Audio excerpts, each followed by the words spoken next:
Good morning আমার Mahanta family, তোমাদের সকলকে ওয়েলকাম। আশা করি তোমরা যে যেখানে আছো খুব ভালো আছো, আর আমিও তো খুব ভালো, মানে লোকজন নিয়ে খুব ভালোই আছি।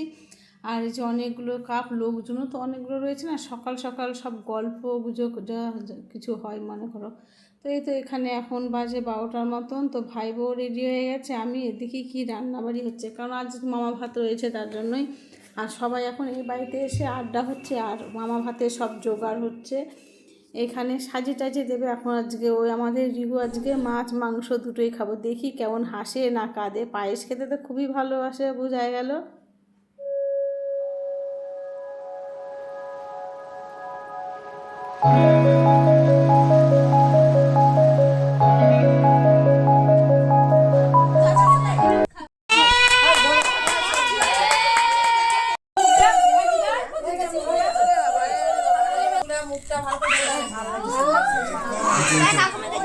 ওর তো খাওয়া কমপ্লিট হয়ে গেছে, কান্নাকাটি সব কিছু। এদিকে আমাদের খাওয়া শুরু হয়ে গেছে, খেয়ে দিয়ে ঘুরতে বেরোবো ভাইয়ের সাথে। ভাই এলে না পাটা একটু লম্বাই হয়ে যায়, বেশি ঘোরাঘুরি হয়।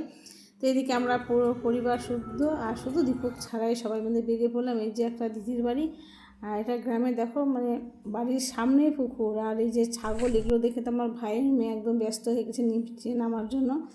আর এই যে এটা আমার পিস্তত দিদির বাড়ি, এখানে সবাই মিলে দেখেছি। আমারই বাড়ির পাশেই পাশেই বলতে গেলে গঙ্গারামপুর একটু ভেতরে গ্রামের সাইডে।